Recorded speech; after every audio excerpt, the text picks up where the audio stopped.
Greetings, children of the screen, your friendly neighborhood nerd scum here once again, and today I want to take a few moments to talk to you guys about the new Netflix original animated series, Disenchantment. So how'd it go? I want to be in charge of my own destiny. I want to see the outside world. I want to get rid of all the diseases plaguing mankind and replace them with worse ones. Disenchantment, brought to us by the same creators of The Simpsons and Futurama, was released August 17th of 2018. It is rated TV 14. Each episode runs about 30 minutes. It is classified as animation adventure comedy, with a voice cast including Abby Jacobson, Eric Andre, Nat Faxton, Joe DiMaggio, Tress McNeely, David Herman, and many, many more. Right on, guys, so this show focuses in on Princess Bean as our main character, who is a disillusioned or disenchanted princess, if you will, of Dreamland, which is a fairy tale kingdom in an entire fairy tale world. And when we first meet this character, basically she is going through the kind of typical rebellious princess stuff that we've seen from many different modern day fairy tale stories. She's going to have to get married. She doesn't want to get married. We actually meet her character in the middle of like a drunken card game / bar brawl. And as she escapes from that, then we realize, oh, it's her wedding day. And she starts getting like shuffled off. So she begrudgingly and with much protest prepares for her wedding. And on the big table of gifts, she finds a small box that begins speaking to her to open it. And when she does, she meets Lucy, her very own personal demon who will be with her for the rest of forever. And as the story continues, then we transition over to like a perfect little community of elves who spend their whole life jolly and making happy, except for Elfo, who just does not fit in, and eventually he is executed. They attempt to execute him by hanging him, but he's an elf, so he's too light, so they end up just, like, banishing him. And he goes off, and eventually, like, the whole story collides at the wedding as, like, you know, he shows up in the middle of the wedding. It causes, like, a big hoo-ha, and, like, everybody starts going after him because the king's like, bring me that elf! And then, like, he escapes along with the princess out a window where they find the little demon, and then they spend the next few episodes just kind of, like, running away from her future husband, and then, like, once he's finally caught up with her, just trying to figure out ways to, like, get rid of him or, like, put him aside. And these are really our three main characters, and all the stories pretty much revolve around them and their supporting cast, like the people closest to him. You know, her overbearing king of a father who really had no idea how to raise a daughter or really even how to be king, who it's a very like common stereotype that they managed to have a lot of fun with. You also have her little brother who is like her half brother because her father remarried after her mother's death. Again, we have like all the staples of traditional like fairy tale archetypes that we've become accustomed to over the last, like, you know, 30, 40 years. It's all there. Like, if you can think of a character from one of, like, an archetypal character that appears in all these stories, there is kind of like a play on that in this show. And as the show goes on, that's kind of what it does. It plays not only with, like, kind of the swords and sorcery kind of, like, genre and all those archetypes, but with actual proper fairy tale archetypes. Even seeing, like, us introduced to Hansel and Gretel, or this show's version of Hansel and Gretel. I'd eat the whole place. I don't know how you stop yourselves. We're more meat eaters now.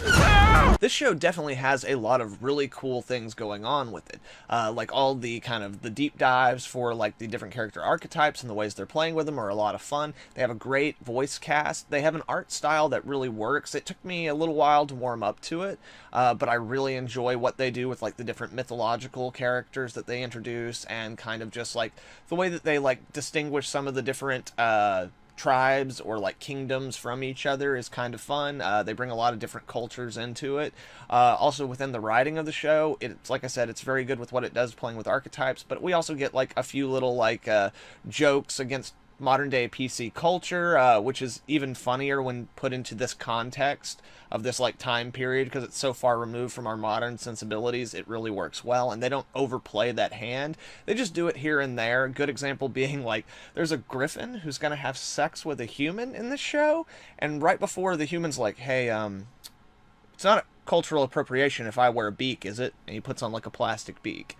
And it's like, what the so yeah, like things like that. And again, it doesn't happen too often. They're not like hammering you over the head with it, but the writing is really solid. It's a very diverse range of comedy. They really have jokes that work for all different kinds of people and different levels of like what they like in terms of comedy. So in that sense, the show has a lot of stuff going for it, and in general, I really like it. I do have to say that the first like 3 or 4 episodes were a little bit slow for me. They weren't slow. Plenty of stuff was happening and they were enjoyable, but it wasn't something that I was really like keyed into. I was like, oh yeah, I'm going to watch this whole thing. But about episode 4 or 5 is whenever I feel the show really starts hitting its stride. And that kind of brings me to my only thing that's kind of like a complaint about the show. And I don't really feel this about a lot of the Netflix shows. There's very few and far between. I think that the number of episodes they do for most Netflix shows really works. But I really feel like this season could have standed to be a little bit longer, because it felt to me like as soon as the show kind of found its legs or got like to the tone or like the meshing of tones that it was going for, the season's already halfway over. And we only get 10 episodes in this season. So I do know that there's a season 2 coming out. However, I'm not exactly sure when it's going to air yet, like when it's going to drop. Hopefully it's not going to be one of those things with Netflix where we have to wait 2 years for another season. And like I said, that's really my biggest complaint. And a lot of people have been like saying, oh, well, like ranking this up against The Simpsons and Futurama, because there are a lot of parallels that could be drawn, especially to Futurama. This show definitely does the same thing that Futurama did with science fiction, with kind of fantasy, the fantasy genre in general. It's definitely doing the same thing, just with a slightly different genre. So there's a lot of comparisons that can be made. However, right now, I can't really rank them for a multitude of reasons. Number one being that, like, while I really like Futurama and I like The Simpsons, I don't like them as much as a lot of other people seem to. With Simpsons, it was definitely a thing of, like, I wasn't allowed to watch The Simpsons growing up. First time I tried to watch an episode with my family, there was the one where Bart takes a picture of his own butt, and it was like, after that, we weren't allowed to watch The Simpsons. Futurama I really dig, but I feel like they have some really great episodes and some not so great episodes. So like this one only has 10 episodes. So far I've really enjoyed the show. I like all the characters. I think they're all very well established. I like the way that it's playing on the kind of fairy tale and fantasy archetypes and the kind of storytelling that you do in that. But with 10 episodes, it's really hard for me to say if this is a show that I really love or just a show that, like, that's really cool. Because, like I said, it's a cool show. I really enjoy it, and I definitely recommend it. But it's also not something that's, like, so far out there that you immediately are like, this is cool and different, and I love it. Like Rick and Morty in season 1. You watch, like, 2 episodes of Rick and Morty, and you're just like, your mind's blown. You're just like, what the hell even is this show? I am down.